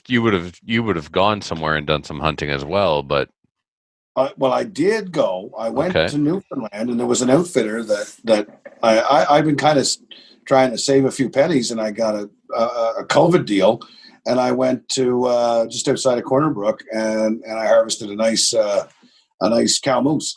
Nice. Yeah, I did. I got a chance to bring Allison with me, my girlfriend. She's a wildlife photographer. Oh, wow. So you both shot. Yep. I told her she better shoot first, or else. Yeah, exactly. But it was amazing. We went there, and the countryside was like, it's rocky, it's cliffy, it's spot and stock. It was exactly what I was looking for. And we showed up at the tail end of that hurricane. So 4 days into the hunt, I had seen 2 moose. One in the ditch the first morning at dark. 4 days later, I saw this girl, and so I wasn't taking a chance. She went. No. We were dealing with 80 kilometer an hour winds, man. You wouldn't believe it. It was nuts. But it was an amazing hunt. I got to see so much, and the ridge that I shot the moose on, the outfitter renamed it Minister's Ridge. Wonderful. Yeah, that was cool. Nice. That was a great experience. And then I came home, and I don't have a lot of time, but I do apply for a doe tag, and I got a doe tag in Zone 23. And there's a farm that I have a good friend, and so he serves as a outfitter to the minister. So I've been hunting there for 10 years, and I was very fortunate that I got the largest doe I've ever harvested in my life. She was 140 pounds field dressed. So wow, yeah. That's a big doe. Well, I mean, she came in, and it was like you can see that the fat was just a beautiful deer, and I could have harvested either, but I just took my eyes off of the head. I didn't care what the head looked like. Well, it's better meat. Beautiful deer. Beautiful. It's better. Yeah, and it's going to be good meat for sure. Your cow and your doe are going to just be amazing food. Incredible. And then I got some farms that I'm getting a little older, so wading around the swamps for waterfowl is good. I do it, but I hunted the fields for geese this year too. Okay. And it's amazing the yield of meat on a Canada goose, like pound for pound. Holy cow! Yeah. Well, what do you do with yours? You sausage? What do you do? I am making pastrami with 2 of them. Okay. All right. Cool. I'm getting creative with it. You got to do something. I mean, you can't just eat it. Like, it's no turkey, that's for sure. It's just got to get creative. Yeah, and I grind it. I process my own moose. I processed the deer. I processed the geese, and then we had a good couple of runs. Actually, hunting geese and a great run of mallards as well. So we got those, and then a couple of little walks with the shotgun, and picked up half a dozen grouse. So nice. That's been the year so far, and I tell you, that's kind of been by accident, opportunities that just came up, and I got hundreds of pounds of meat in the freezer, which leads me to the fact that I need to change the meat permit system in New Brunswick, because I have it's just my daughter, myself, and my grandson that live at my house. He's not eating meat yet because he's 4 days old, and the 6-month meat permit, I'm gonna have an illegal freezer. Well, and I mean, and try giving some of it away. Well, then they need to have a permit in their house. Like, I can't have moose meat in my fridge without a piece of paper. No. So that's another one. The list goes on. But because we share our harvests. Yeah, we do, and so it's basically, I get it. You need a permit. Like, just catch me up, because I'm not from New Brunswick. Okay, so basically, Adriel, if I didn't have a license, why do I have moose meat? I could have poached it. So, in order for me to have moose meat, then there's a permitting system. So, like, when we go to register our big game animal, they give us the paperwork right there, and they will give you a couple extra copies if you plan on giving some of the meat away. If you didn't buy a license, if you don't have a license, you shouldn't have moose in your fridge. You have to figure. Blowing my mind. Not again. It's an anti-poaching thing. Why do you have moose meat if you didn't get a license? And it is legitimate, and I understand where it's going. But the permit only lasts for 6 months. So put a deer, a moose, and heaven help you if you got a bear. How are you going to get the 6 month thing has got to go first and foremost, and then more paperwork for people. Like, I mean, a moose is a lot of food, man, and it gets spread around. Yeah. People give their moose meat away, and those people don't have permits, and they could technically get in trouble. That's right. So not technically. Again, I mean, bring common sense to it. So yeah, it's. I get why it went in, but it's outdated, like a lot of our things. Absolutely. So awesome. Well, listen, Mike, this was fantastic. I can't thank you enough for coming on and hang out with us, and sharing your successes and your future goals, and hopefully before too long. Especially this new thing there you didn't want to touch on too much. I'd like to have you back when you can share more about that. You get a hold of me. If I'm doing my job right, I'll always have more to report. So excellent. Awesome. Right on. All right. Thanks, Mike. Have a good night. Cheers. See you around. Later. See ya. Thanks again to Mike Holland for another great interview. We're going to get you back on again sometime soon because we want to talk about the things that you couldn't talk about, the things that are coming up. So, yeah, let's do that. All right. So let's get into listener feedback. Listener feedback is sponsored by Armory DC Gunsmith. Armory DC Gunsmith is a full-service gunsmith who specializes in firearms refinishing. He offers hot bluing, parkerizing, and Cerakote finishes, as well as wood refinishing. Check out his online inventory of new and used guns, firearms, accessories, and optics, and more at dcgunsmith.ca. Tell him we sent you. Hey, Denny. Thanks for listening. You can also follow him on the Facebook and as well as on Instagram as well. Anyways. Yeah. Okay. So let's get into some of the Facebook feedback. And I think, Adriel, you just popped this in here. And we also Yeah, so we've also gotten the same question about 1022s. We've got it in the email later today as well. So just let you know. Yeah. Is it this same guy? Is it the same thing on ORPS? Nope. One of the Facebook listeners was asking what kind of 1022 they should get for ORPS. Yep. So they were thinking, like, should I get one of the bone stock gray ones, or should I get one of the upper end ones, or should I get a 457? I think for ORPS and CRPS, the 1022s have been doing really, really well. Yep.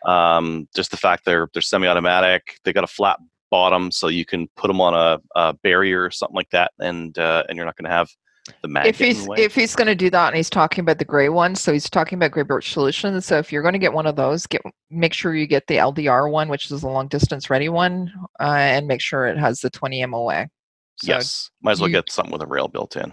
Yeah, so get that as opposed to the one that is actually the classic Shrike, and that one doesn't have the 20 MOA rail. That's it. I don't know if we talked. We did talk about it last week. That bolt that Gray Birch has, it's super similar to the Volquartsen Firefly bolt, but that bolt is a lot more expensive. Right. So it's very similar. Their pricing has been pretty aggressive on all their stuff. So $199 is the price on the new bolt, and it has a little bit bigger charging handle, and it's also attached to the bolt as opposed to. And it's got a guide on the side as well. Yeah, there's a couple fancy things going on in there. I still need to actually. So I think I'm gonna reach out and touch someone about that one. Anyways, so if you're looking for a 1022, we would suggest you do that piece because you're going to get also the 20 MOA. Yeah. Now that puts you in open. So if you wanted to do like just the production one, you could. I think there's a gray synthetic one that you can get. That was the one that was cheap on 1022 day, because like Wolverine and a bunch of those guys, they had the cheap gray synthetic regular like bone stock Ruger 1022. I mean that one's fine too. I mean most of ORPS and CRPS is not equipment; it's you.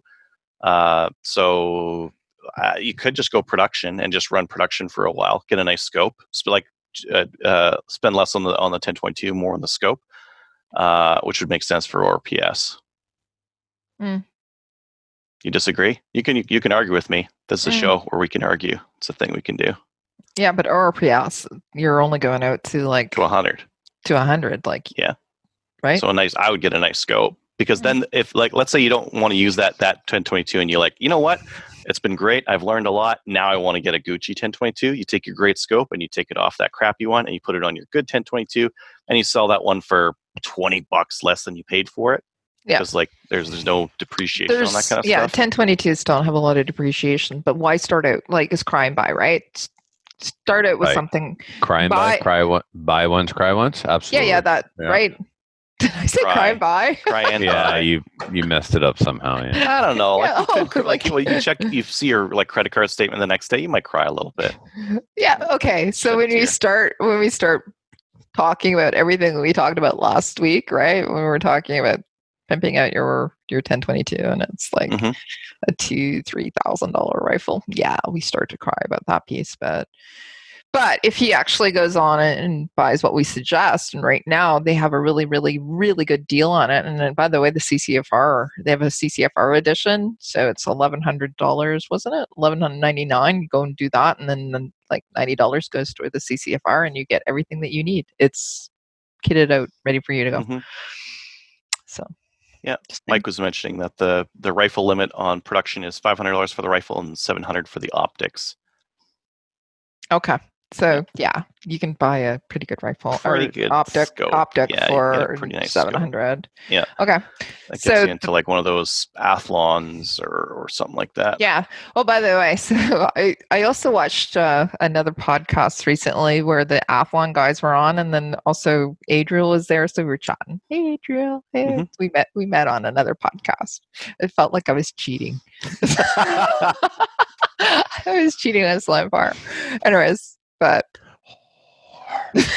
all right.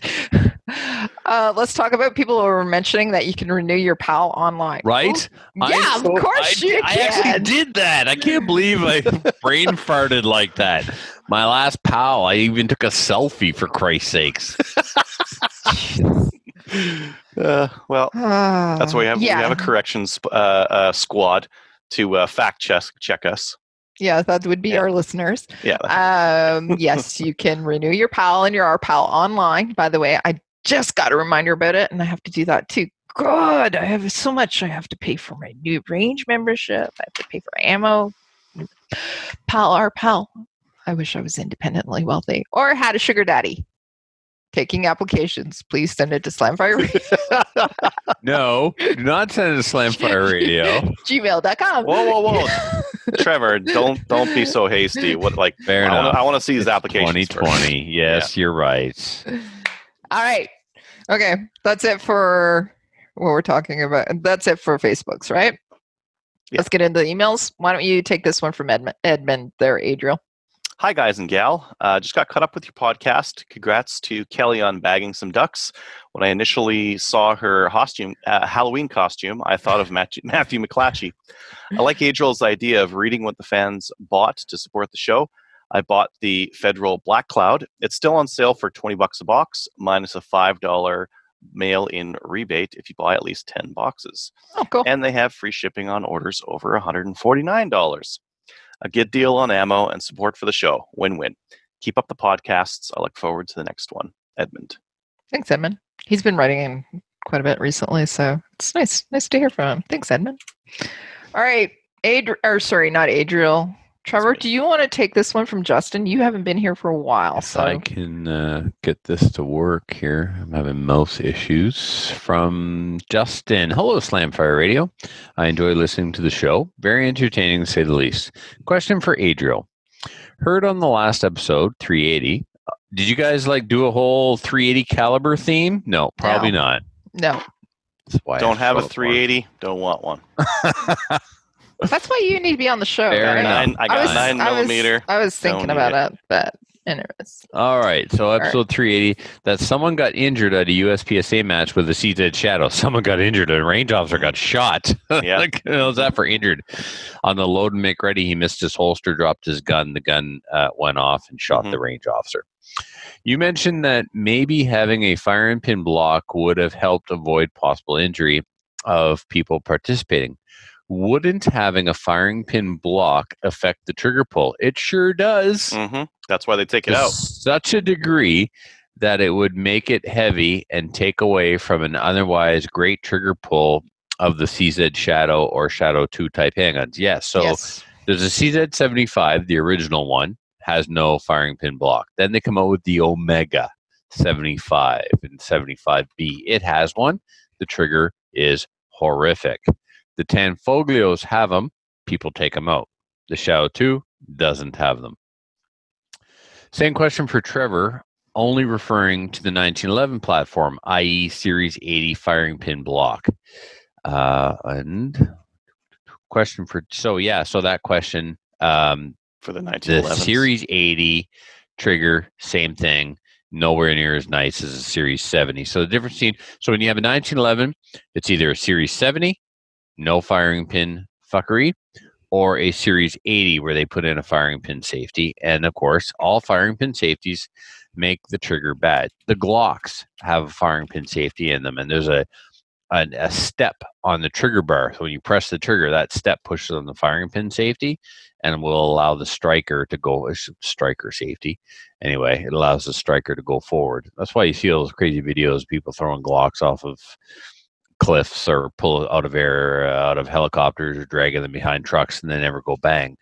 And it's because the striker just simply cannot go forward and hit the primer. There's a CZ handgun that has a block in it. Oh, what's it called? I just said Is it the 75? Omega. No, there's the Omega, but there's a more popular one that's plasticky and cheap. Oh, the P09 and the P07? No, those are the P09 is no older one. Plastic.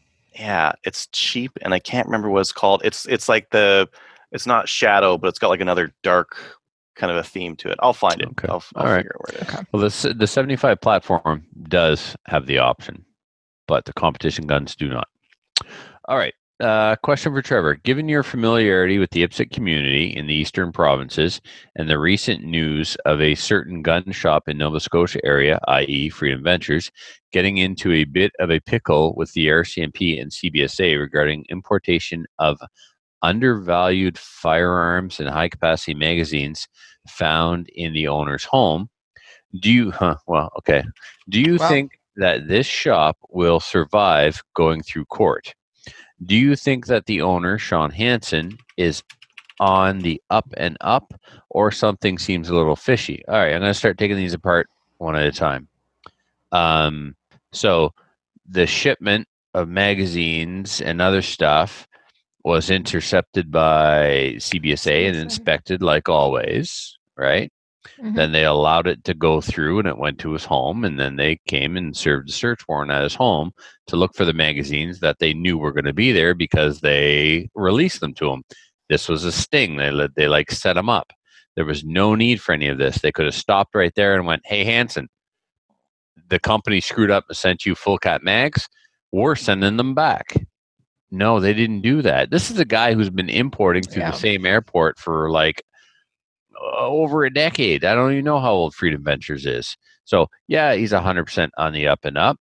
The company screwed up and sent him unpinned magazines. Now, that being said, he is an importer, distributor, gunsmith, and theatrical armor.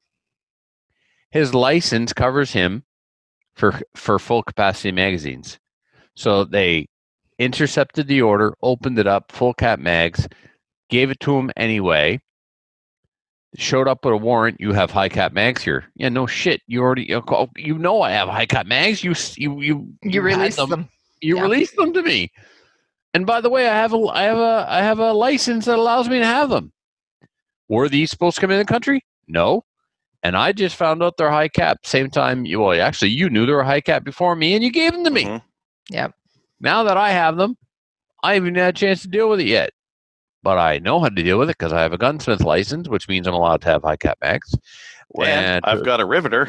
And I got a riveter, yeah. The man's a theatrical armor. So if 20th Century Fox comes into town and wants to film a movie and they need AK-47s, guess who they're going to call? They go to him. Right? All right. So I was going to say, like, the pieces that the CBSA said, the the company was supposed to actually do it prior to the importation, but they didn't. They fucked up, right? So, and that's where Sean is now in shit. But He's not in.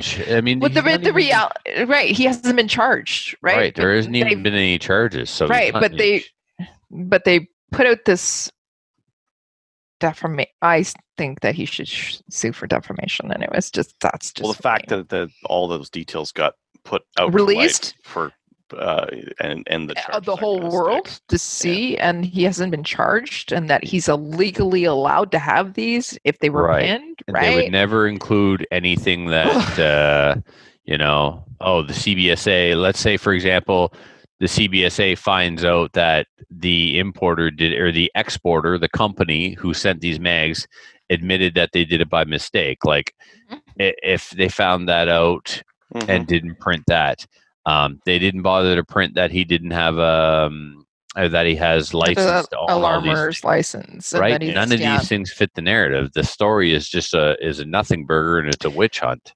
Didn't they actually post his address too? I think, if not the address, at least a description of the house. But there are several houses in the neighborhood that look the same. So, Yeah, and that's like no bueno. oh You no, don't it's do greasy. that. And remember, like, Nova Scotia probably feels like they need a win after what happened, Yeah, exactly. right? But this is not how you get a win. Okay, It's you been don't go it's after. been a So, guess extraordinarily what? poor year for the RCMP this year. I mean, they just Right. well, I don't know if you guys have been following, but the guy they appointed to their spy program has been spying on Canada. It's just Wonderful. It's not been great. Okay.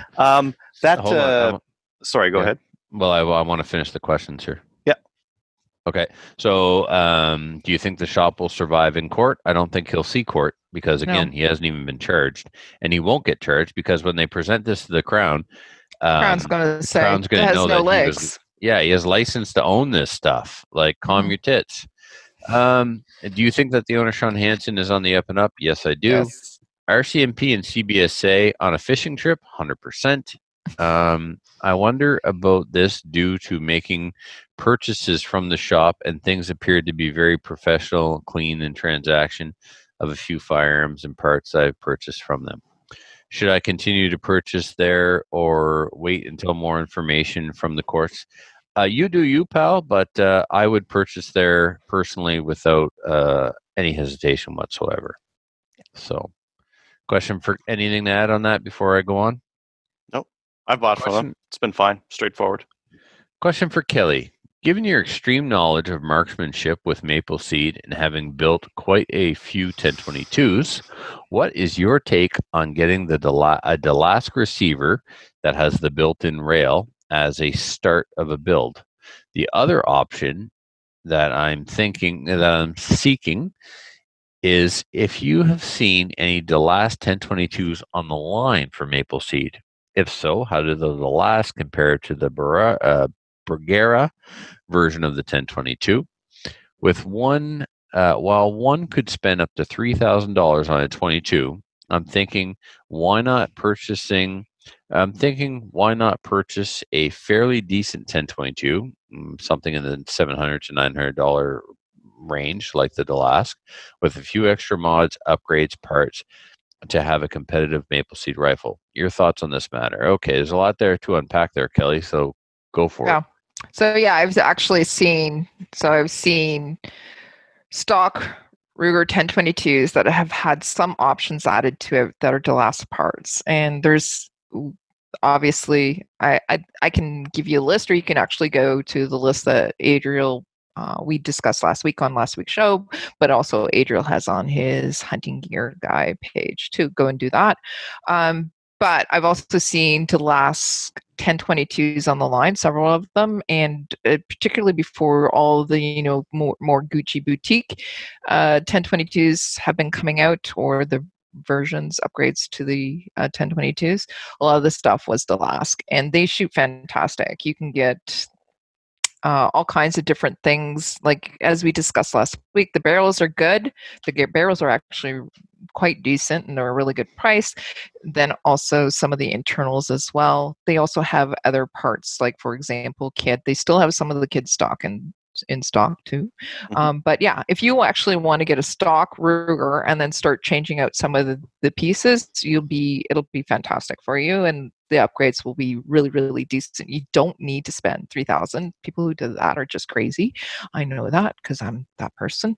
But you can actually just do a couple of quick modifications, whether it's with the trigger, throw in some Volquarts and parts that you buy off there, and then also an extended rail that they have, and you can and just put on the last carbon wrap fiber barrel, and then you're good to go. Like Or one of their basically, steel ones. They got steel ones yeah. too. I mean, So it doesn't to be competitive in Maple Seed. It doesn't take a lot, yeah, and for the rifle, for the person, it does. But yeah, for the rifle, as long as it's reliable, and ergonomic, good to go. if it works for you, yeah. Yeah. Yeah, it's more about the person as opposed to the rifle. Because look at Adriel, like he was able to he shot a maple With a seed bolt action Chinesium rifle. Right. Yeah. So the Bergeras, he was asking about the Bergeras as well. Bergeras are actually really, really nice rifles, and you're going to actually get those for around the 900 mark, and they have some of the upgrades. So whether it's with the barrel, it's also with the bolt. Stock on them is so nice. I really like the Bergera 22 stock.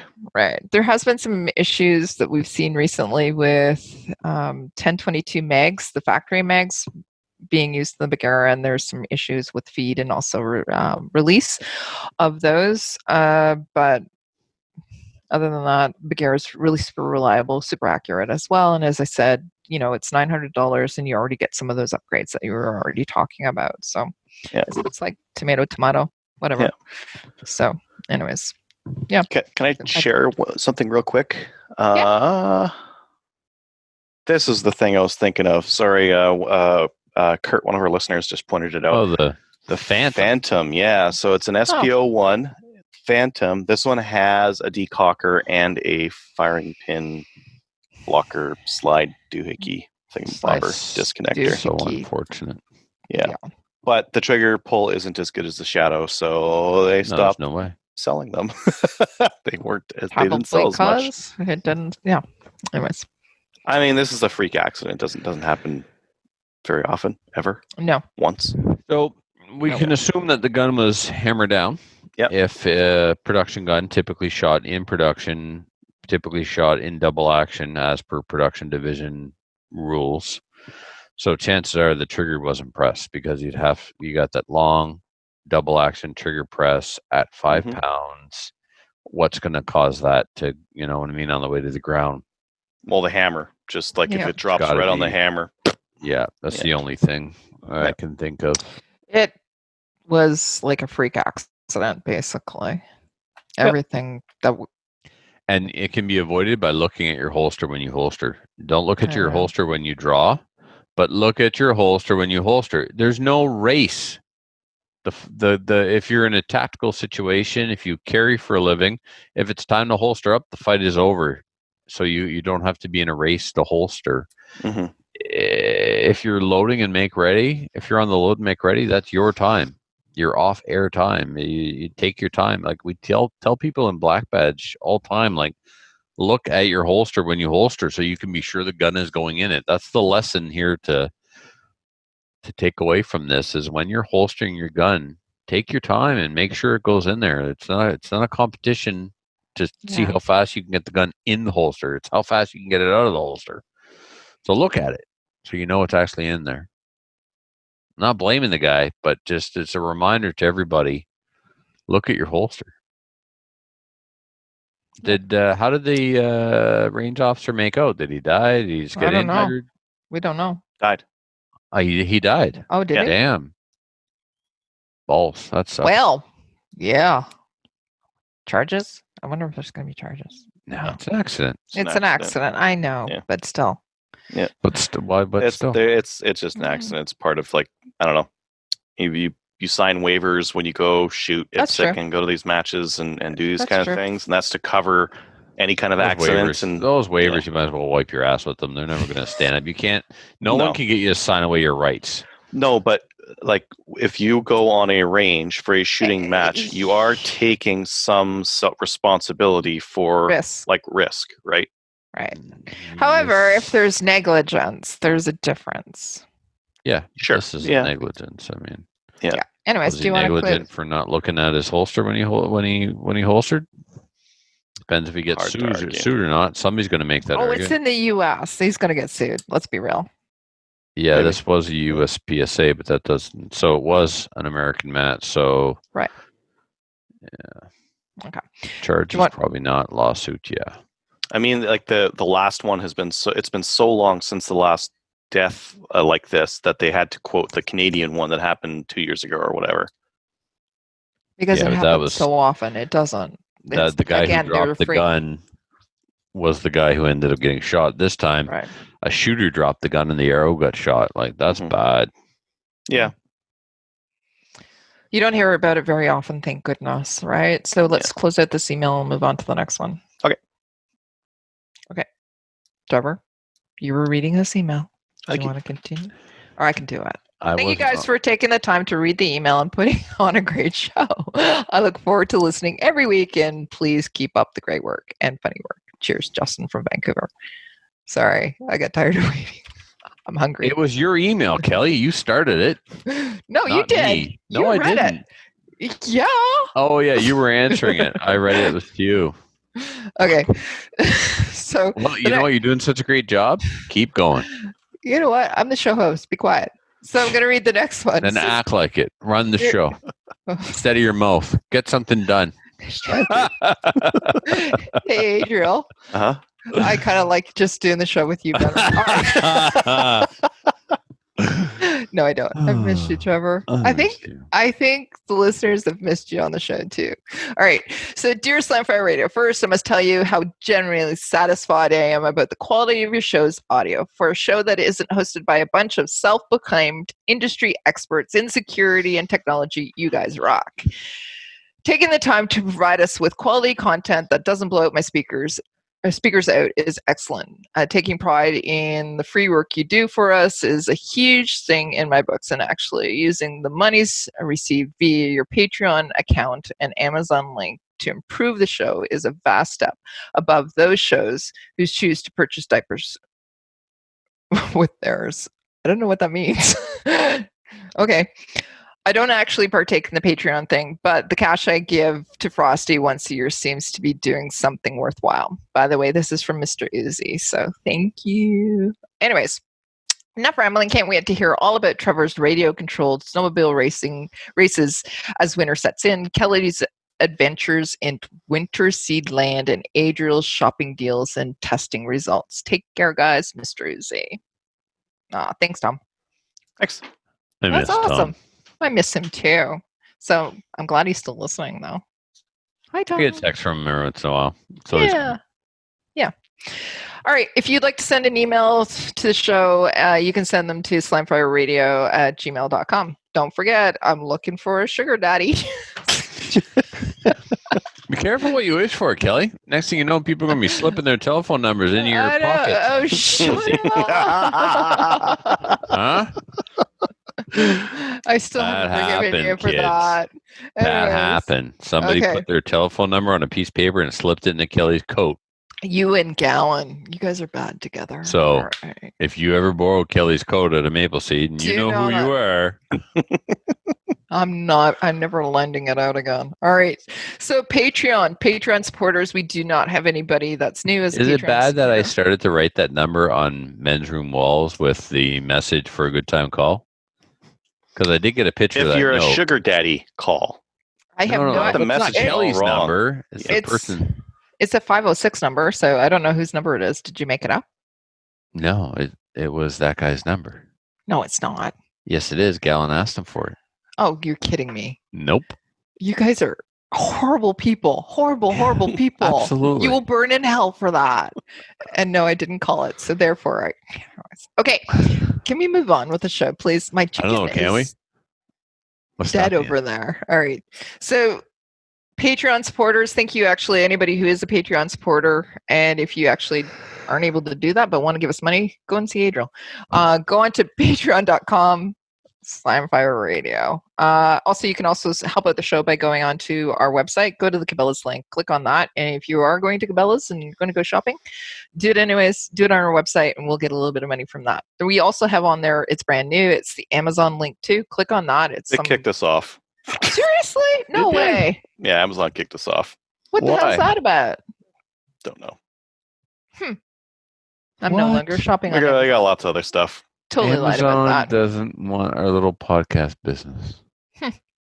Whatever. Okay. Well, I was going to go do some shopping, but I know I was going to. We got zucked on I know. Amazon.